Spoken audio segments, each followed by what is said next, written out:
សួរសូមស្វាគមន៍កម្មវិធីសំនៀងចែងចាំងកម្មវិធីសំនៀងចែងចាំងគឺជាកម្មវិធីរបស់ស្ថានីយទូរទស្សន៍ CTN ចាតគឺផលិតឡើងយ៉ាងពិសេសសម្រាប់ប្រចាំឆ្នាំនេះផលិតឡើងដោយខ្មែរគឺយើងស្វែងរកបេក្ខជននិងបេក្ខនារីដែលមានទឹកដមសម្លេងពីរោះពិតពីធម្មជាតិចាអ្វីដែលពិសេសគឺយើងស្វែងរកបេក្ខជននិងបេក្ខនារី3រូបចុងក្រោយនៅក្នុងកម្មវិធីសំនៀងចែងចាំងជ័យលាភីលេខ1ទទួលបាន$20,000ជ័យលាភីលេខ2ទទួលបាន$10,000ជ័យលាភីលេខ3ទទួលបាន$5,000ចាអស់លោកស្រីអ្នកនាងកញ្ញាប្រកាសជាចង់ដឹងថាតើអ្នកណាដែលក្រងនៅតំណែងសំនៀងចែងចាំងគឺមានតែម្នាក់តែប៉ុណ្ណោះហើយយើងនឹងមានកិច្ចសន្យាមួយឆ្នាំជាមួយនឹងផលិតកម្មចម្រៀងនៅក្នុងពេលនេះមុននឹងអស់លោកស្រីអ្នកនាងកញ្ញាប្រិយមិត្តទូរទស្សនិកជនជួបគណៈកម្មការទាំង4រូបដែលផ្ដល់បន្ទុកយ៉ាងសុក្រិតជូនដល់បេក្ខជននិងបេក្ខនារីសូមអញ្ជើញលោកស្រីអ្នកនាងកញ្ញាប្រិយមិត្តទូរទស្សនិកជនទស្សនានៅសកម្មភាពនៃការប្រឡងសំនៀងចែងចាំងកាលពីសប្តាហ៍មុនសិន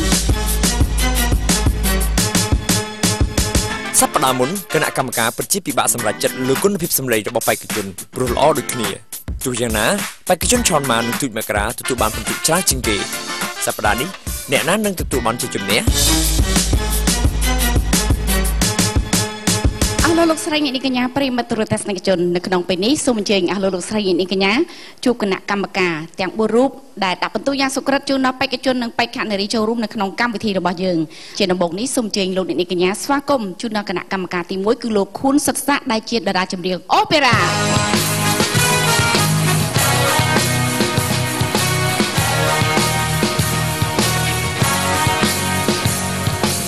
សូមស្វាគមន៍ជូនដល់គណៈកម្មការទី2គឺអ្នកនាងម៉េងកែពេជ្ជដាកំពូលតារាចម្រៀងដ៏ល្បីប្រចាំប្រជាជាតិកម្ពុជា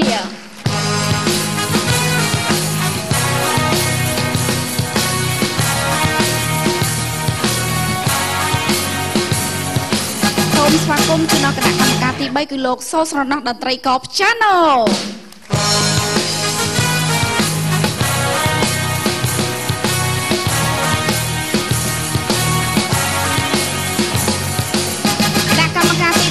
គឺកញ្ញាហងសុជាតាតារាចម្រៀងប៉ប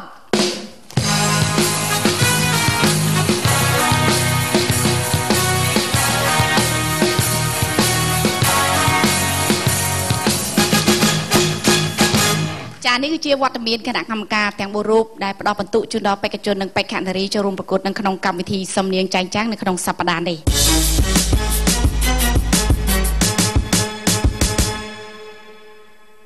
នៅក្នុងពេលនេះយើងឈានចូលមកដល់វិញ្ញាសាទី1ចាវិញ្ញាសាទី1គឺជាវិញ្ញាសាច្រៀងកំបាំងមុខដែលលោកអ្នកនាងកញ្ញានឹងបានជួបបេក្ខនារីទី1ដែលពាក់ស្លាកលេខ095ថាតើទឹកដមសម្លេងរបស់គាត់យ៉ាងម៉េចដែរយើងស្ដាប់តែសម្លេងតែប៉ុណ្ណោះចាមិនឲ្យឃើញមុខទេនៅក្នុងពេលនេះសូមចេញទស្សនាដូចតទៅ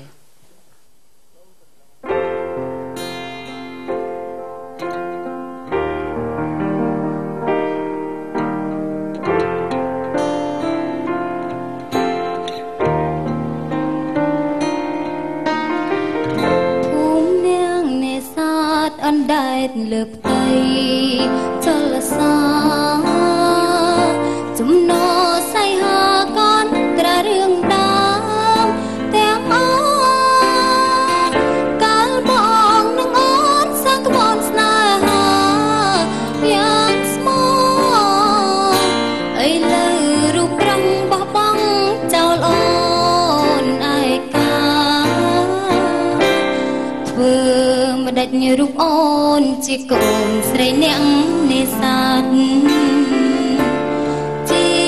ការមិនស្អាតត្រឡងចាប់ក្លិនមកចា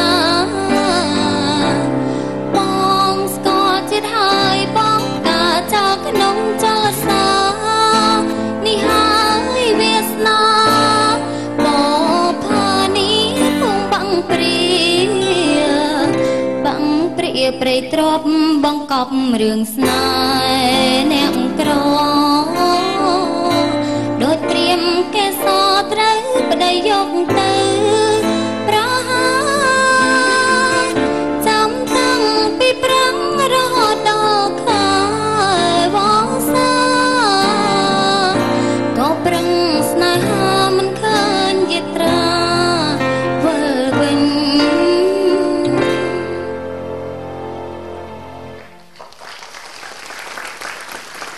មកទូរទស្សនិកជនបានស្ដាប់នៅទឹកដមសម្លេងរបស់បេក្ខនារីចាទី1ដែលពាក់ស្លាកលេខ095នៅក្នុងពេលនេះសូមចាគណៈកម្មការទាំង4រូបចាផ្ដល់នៅបន្ទុកចាជូនដល់បេក្ខនារីសូមជើញចាគណៈកម្មការទី1ផ្ដល់បន្ទុក5គណៈកម្មការទី2ផ្ដល់នៅបន្ទុក5គណៈកម្មការទី3បាន5គណៈកម្មការទី4បាន6បន្ទុកអបអរសាទរជូនដល់បេក្ខនារីទី1ឥឡូវនេះដល់ពេលវេលាដែលបេក្ខនារីយើងបង្ហាញវត្តមាននៅលើវេទិកានៃកម្មវិធីសំនៀងចែងចាំងសូមបង្ហាញវត្តមាននៅក្នុងពេលនេះសូមជម្រាប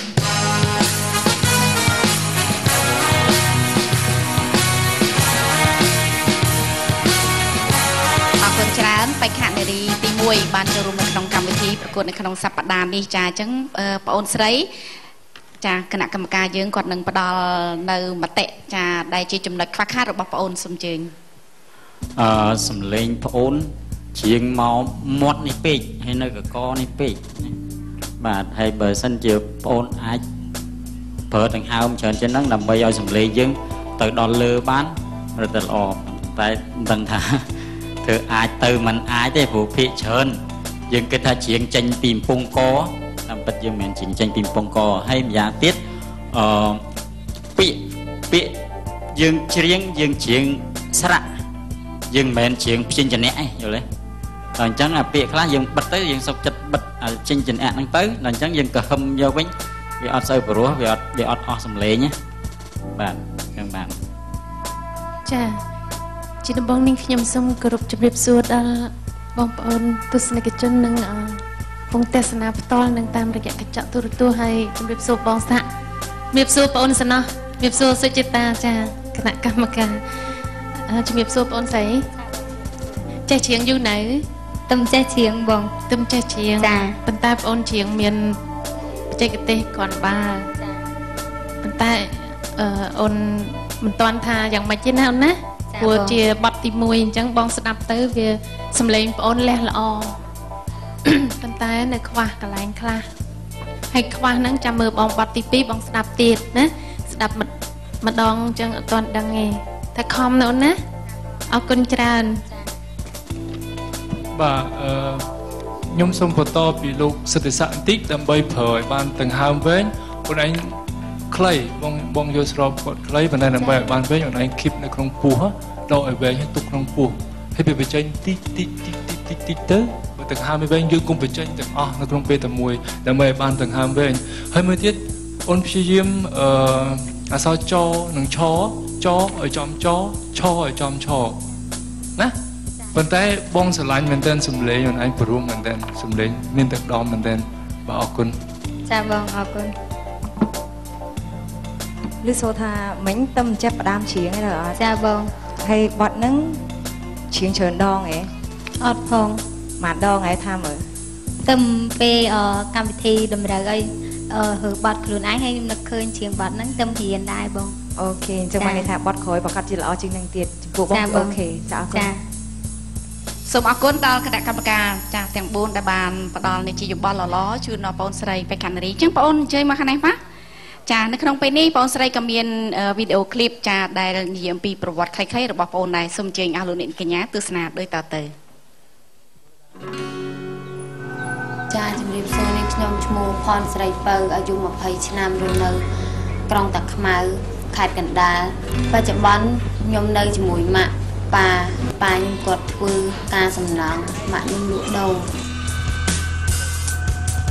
ខ្ញុំមានបងប្អូន10នាក់ស្រី6ប្រុស4បងប្រុសខ្ញុំ1ប្អូនស្រីខ្ញុំ2នាក់ខ្ញុំនៅជីវភាពគ្រួសារនេះពិបាកខ្ញុំពីមុនពិបាកផ្ទះខ្ញុំពេលខែភាសាភ្លៀងលិចអាបាននេះឬឡើងលើខែអញ្ចឹងទៅកាលពីមុនអត់លុយដល់ថ្នាក់ម៉ែខ្ញុំពោះធំធ្វើអេតចាយគាត់មកដល់យកប្រឡូកអញ្ចឹងទៅព្រោះអីជីវភាពខ្ញុំបាក់ពេកពេលថ្ងៃខ្លះមានផឹកខ្វះល្ងាចខ្ញុំមិនដឹងប្អូនព្រោះអីប្អូននៅបានរៀនតែខ្ញុំដឹងធ្វើម៉េចព្រោះអីជីវភាពខ្ញុំក៏លំបាកពេកខ្ញុំក៏ដាច់ចិត្តសុខចិត្តឈប់រៀនដើម្បីឈ្នះនៅក្នុងកម្មវិធីខ្ញុំបានហាត់រៀនខំប្រឹងហាត់រៀនពីលោកគ្រូខ្ញុំដែលបរៀនខ្ញុំនៅ ក្លឹបហើយនៅផ្ទះខ្ញុំសមខ្លះសំដែងខ្លះខ្ញុំសនំពោឲ្យអ្នកដែលស្រឡាញ់វិស័យខាងចម្រៀងទាំងអស់ទោះជាយើងមានជីវភាពលំបាកយ៉ាងណាក៏ដោយអ្វីដែលយើងស្រឡាញ់យើងត្រូវតស៊ូចាបងបានឃើញចាក៏ដូចគ្នានៅបងប្អូនទូរទស្សនិកជនបានឃើញនៅវីដេអូឃ្លីបចានិយាយពីប្រវត្តិខ្លីៗរបស់បងអូនចាបងអូនស្រីមានអារម្មណ៍ក្តុកក្តួលក្នុងអារម្មណ៍ស្រក់ទឹកភ្នែកចានៅពេលដែលឃើញវីដេអូឃ្លីបរបស់ខ្លួនណាធម្មតាយើងកើតមកជាមនុស្សត្រូវតែមានការតស៊ូការលំបាកគឺតែងតែមានតិចខែនឹងច្រើនចាបើសិនជាបងអូនគិតថាស្រឡាញ់ខាងវិស័យសិល្បៈពិតមែនបងអូនត្រូវតែតស៊ូខំប្រឹងប្រែងព្រោះថាវគ្គនេះគឺជាវគ្គទី1នៅវគ្គក្រោយទៀតណាអូនណាបងប្អូនបានអ្នកមិញដាក់មីក្រូហ្វូនទីមើលបងប្អូន10អ្នកចា10អ្នកមានអ្នកណាខ្លះស្រឡាញ់វិស័យសិល្បៈដូចបងអូនមានបងអូនខ្ញុំ2នាក់បងអូន2នាក់ស្រឡាញ់វិស័យសិល្បៈដែរថ្ងៃហ្នឹងគាត់មកហ៎អត់ផងអត់មកទេណាចាដល់ពេលយំចឹងស្អាតដែរនេះណាបើដល់ជាសម្លេងតែដៃមួយឯងបងអូនចាំបងអូនសម្រាប់ទេអូនណាចាអរគុណជួយទុកផ្នែកស្អាតហើយទៅសម្រាប់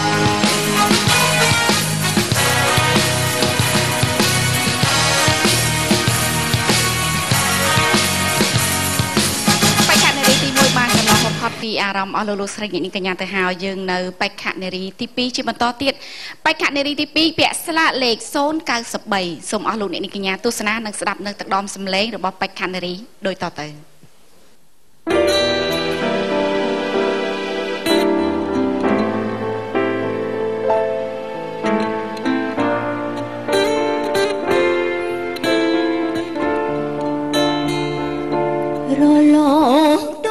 ចិត្តជីវិតស្នេហា5ថាជាតិនេះចំបែងរស់នៅកំព្រីរងងារម្នាក់ឯងសងរែងព្រោះក្តីស្នេហ៍ស្នងស្នេហ៍អើយសូមបងមេត្តាសូមបងមេត្តាឆ្លើយមកស្នេហាឲ្យអូនដឹងផងអូននឹងដែលប្រថ្លៃគ្មានថ្ងៃកន្លងនេះម្ដងថ្ងៃម្ដេញនឹងបានប្រាណមកថ្នមអីរលចិនដាស្នេហាកាប់ໄວលោកស្រីស្រីនៅតែចាំ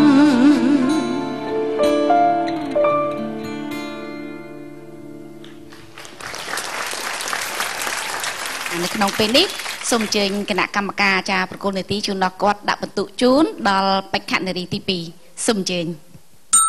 ចាទទួលបាន4បន្ទុក4បន្ទុកចាអបអរសាទរជូនដល់បេក្ខនារីចាទី2សូមអញ្ជើញអស់លោកស្រីអ្នកកញ្ញាប្រិយមិត្តទូរទស្សនិកជនចាទស្សនានៅបេក្ខនារីទី2ជាបន្តដែលគាត់បង្ហាញវត្តមាននៅក្នុងពេលនេះ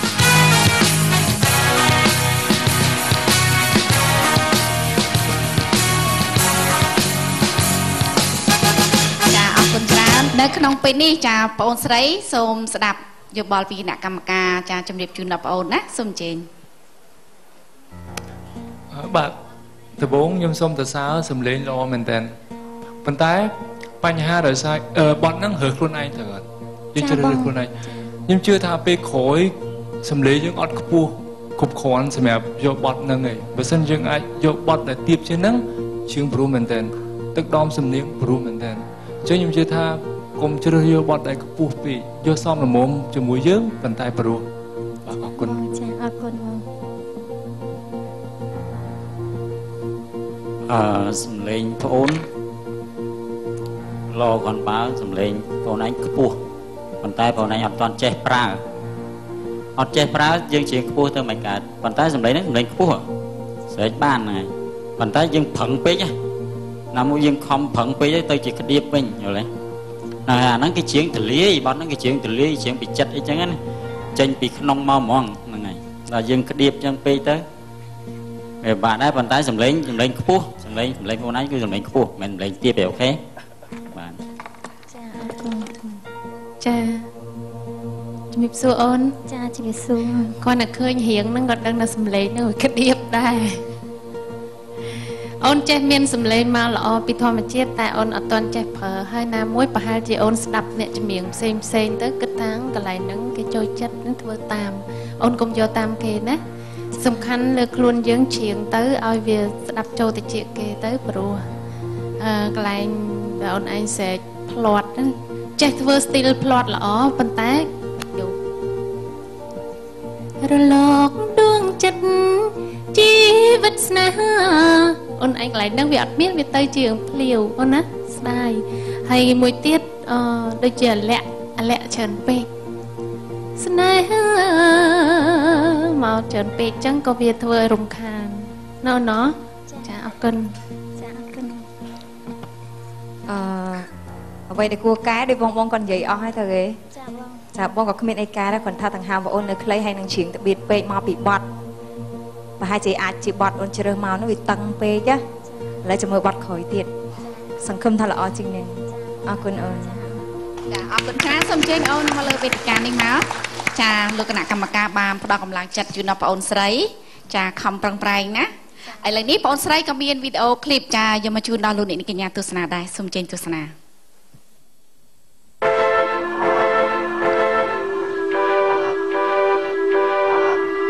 សួរនេះខ្ញុំឈ្មោះឡុងជាតានេះខ្ញុំអាយុ20ឆ្នាំរាល់ថ្ងៃនេះខ្ញុំច្រៀងអកកែបណ្ដារៀនសំអាងបណ្ដាចា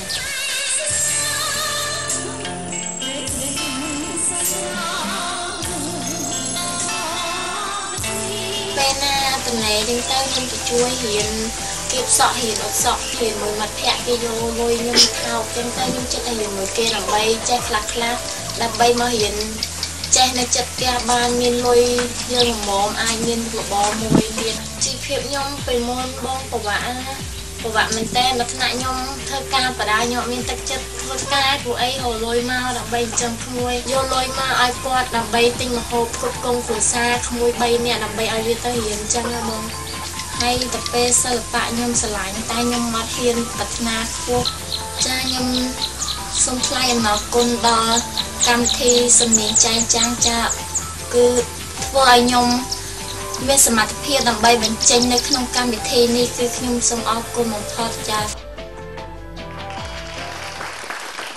ចាអមិញឲ្យលោកស្រីនេះកញ្ញាបានឃើញហើយបងអូនស្រីបង្ហាញអំពីសកម្មភាពចាខ្លីៗខ្លះ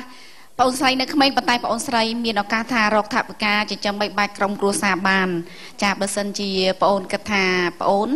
មានឌីកាការប្រឹងប្រែងរបស់បងអូនហើយនឹងស្រឡាញ់ចូលចិត្តខាងវិស័យសិល្បៈបងអូននៅវគ្គក្រោយទៀតបងអូននឹងខំប្រឹងប្រែងណាបងផ្ដល់កម្លាំងចិត្តជូនដល់បងអូនហើយសូមឲ្យបងអូនមានសំណាងល្អនៅក្នុងសប្តាហ៍នេះចាអរគុណបងចាតែដៃអបអរសាទរបេក្ខនារីរបស់យើងជាបន្តសូមបងអូនសម្រាប់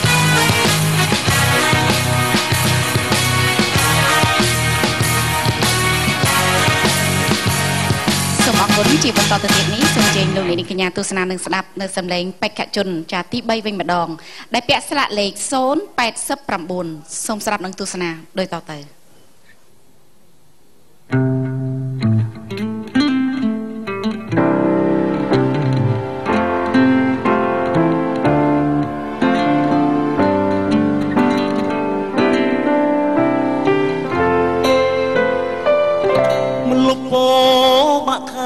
អូនកាយទ្រង់បងពាក្យពេចន៍សាសងថាស្មោះលោកស្រីអនិច្ចាស្នេហ៍យើងនេះរៀងហើយថ្លៃយប់ថ្ងៃនឹកស្រីអូនណែនអរ៉ាដឹងហើយលឺហើយមិនដេចឡើយបំបាញ់ចិត្តខ្មៅដោយខាញ់មេបាឬចាអាងប្របីនៃចាំកូនរៀបការបាច់បបការស្លាបានភ្នែកណាប្រងថ្មីដើមពោបាក់ខែងចាឈ្មោះអូនបង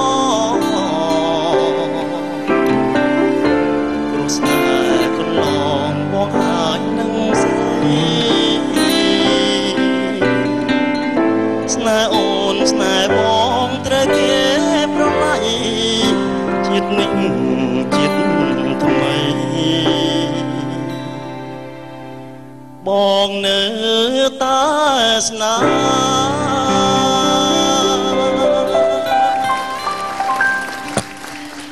សូមអរគុណច្រើននៅបេក្ខជនទី3ចាលោកអ្នកនាងកញ្ញាបានស្ដាប់នៅសម្លេងរបស់គាត់ហើយនៅក្នុងពេលនេះគណៈកម្មការចាកំពុងតែគិតថាគួរឲ្យបន្ទុកចាទៅគាត់ប៉ុន្មានឥឡូវនេះសូមប្រកល់ទូនទីជូនដល់គណៈកម្មការផ្ដល់បន្ទុកជូនដល់បេក្ខជនទី3ចា6 6 6និង6សូមអបអរសាទរជូនដល់បេក្ខជនទី3ឥឡូវដល់ពេលវេលាដែលលោកអ្នកកញ្ញាចាឃើញវត្តមានបេក្ខជនរបស់យើងតែម្ដងសូមបង្ហាញខ្លួន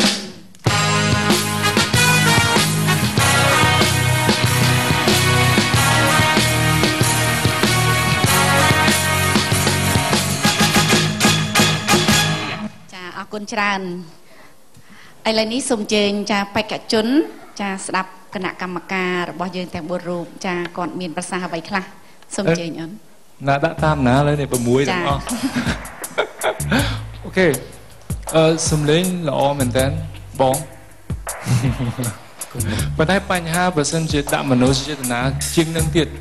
ល្អមែនតើហើយឈៀងលឿនជាងភ្លេងបន្តិច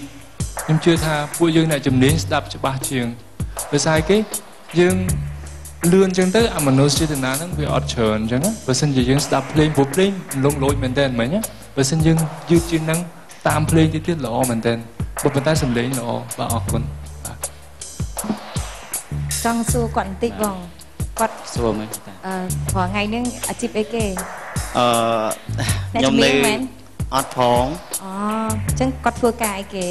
ខ្ញុំនៅខេត្តរត់ម៉ូតូឌុបអូណែរត់ម៉ូតូឌុបក៏មានសម្លេងព្រោះដែរទៅសុំតសើគាត់រត់ម៉ូតូឌុបប៉ុន្តែគាត់ជាងបានល្អគាត់ជាងបានល្អសម្លេងធ្ងន់ល្អហ្នឹងហើយស្ដាប់ទៅដូចថាដូចជំនាញណាដូចជាអ្នកអាជីពដែរណាហ្នឹងខ្ញុំគិតខ្ញុំគិតស្មានតែអ្នកចម្រៀងទៅអត់ធ្លាប់ជាងអីទេពីមុនបាទខ្ញុំធ្លាប់ពីមុនដែរប៉ុន្តែខ្ញុំបោះបង់ប្រហែលជាច្រើនឆ្នាំដែរហើយបើខ្ញុំទៅវិលទៅធ្វើការដូចជារត់ម៉ូតូឌុបវិញហើយសុំទោសអាយុប្រហែលហើយឆ្នាំហ្នឹងបាទ28ឆ្នាំ28ឆ្នាំបោះបង់ចោលយូរដែរហើយខំឡើងវិញណាព្រោះយើងមានទេពកោសល្យហើយមានការច្រៀងមានស្ដាប់ទៅដូចជាមានអារម្មណ៍ល្អចូលតួល្អដែរហ្នឹងហ្នឹងឯងមកពីគាត់បន្តទៀតអត់ទេមកពីគាត់អ្នកចម្រៀងអញ្ចឹងមកខ្ញុំសួរគាត់ថាគាត់ធ្លាប់ច្រៀងអត់អាជីពដំបូងគឺអ្នកចម្រៀងត្រូវអត់អត់ទេអ្នកចម្រៀងបើអ្នកចម្រៀងមិនរត់តូចអត់ទេចង់និយាយថាគាត់ផ្អាកមករយៈបងគាត់ចង់និយាយថាឥឡូវហ្នឹងបច្ចុប្បន្នគាត់អាជីពគាត់ផ្សេងចាគាត់មកច្រៀងពីមុនគាត់ក៏រត់រឿងគ្នាហ្មងអញ្ចឹងបាននេះមានយោបល់តទៅកុំស្ដាប់គាត់ស្ដាប់បងនិយាយទៅមិនតន់ល្អទេគាត់ទៅរួចហ្មងបាញ់រហូតអត់ទេអត់តន់ល្អនិយាយទៅនៅខ្វះច្រើនណាបងអត់ទេខំទៀតខ្ញុំថាល្អអញ្ចឹងអត់ទេអត់ល្អខ្ញុំជឿគាត់ស្ដាប់ទៅបានរៀនចេះខ្ញុំសូមអរយោបល់សូមអរគុណឥឡូវសំណោះយើងពីរនាក់ខ្ញុំថាល្អបងល្អបាទខ្ញុំក៏ថាល្អដែរប៉ុន្តែមិនមែនល្អទាំងអស់ហើយណាអត់ខ្ចោះទេខ្ញុំចង់ស្ដាប់មួយបទមួយទៀតបាទខ្ញុំអាចវិនិច្ឆ័យបានឥឡូវជើញសម្រាប់សិនចា៎ចាអរគុណច្រើនផ្ដល់ជាសម្លេងច្រាយជូនដល់ចាបេក្ខជនអូយកនុយមកឈុតនឹងលយមកនេះចាគាត់ប្រាប់ថាគាត់ជាអ្នករត់ម៉ូតូឌុបតាមពិតការងារអ្វីក៏ដោយឲ្យតែគាត់ក៏ល្អដែរឲ្យតែការងារនោះគឺជាការងារមួយដ៏សុចរិតនៅណាចាឥឡូវនេះសូមអញ្ជើញអស់លោកអ្នកនាងកញ្ញាទស្សនានៅវីដេអូឃ្លីបចានិយាយពីប្រវត្តិរបស់បេក្ខជនរបស់យើងចាសូមអញ្ជើញខ្ញុំបាទខ្ញុំហៅបណ្ណាបច្ចុប្បន្នទីនៅបច្ចុប្បន្នគឺឃុំក្រចេះស្រុកក្រចេះខេត្តក្រចេះហើយខ្ញុំមានបងប្អូនចំនួន3នាក់ខ្ញុំគឺជាកូនច្បងបន្តមកគឺមានបងប្អូនស្រីរបស់ខ្ញុំបន្តបងប្អូនរបស់ខ្ញុំគឺជាបងប្រុសបាទការងារប្រចាំថ្ងៃរបស់ខ្ញុំគឺខ្ញុំរត់ម៉ូតូឌុបខ្ញុំរត់ម៉ូតូឌុបហើយខ្ញុំតែងតែចេញទៅធ្វើការតែពីម៉ោង7ដល់ម៉ោង11 12ខ្ញុំអាចព្រមទៅមកផ្ទះបើសិនជាខ្ញុំមានសំណាងខ្ញុំនឹងបានជាប់នៅកម្មវិធីនេះខ្ញុំនឹងព្យាយាមនឹងកម្មវិធីឲ្យបានហើយភាពល្បីល្បាញរបស់ខ្ញុំមិនត្រឹមតែអាចជួយឪពុកម្ដាយរបស់ខ្ញុំនឹងមិនបាននឹងបានជួយឪពុកម្ដាយក្រុមនឹង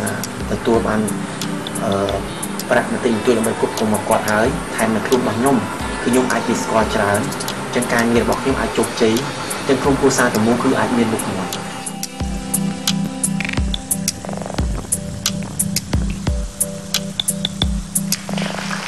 ចាអូល្អមែនតើចាឃើញសកម្មភាពអំបញ្ញនេះការខិតខំប្រឹងប្រែងរបស់បេក្ខជនរបស់យើងអរគុណច្រើនផ្ដល់ជាសម្លេងទាំងដៃជូនដល់បេក្ខជនយើងសូមអរគុណ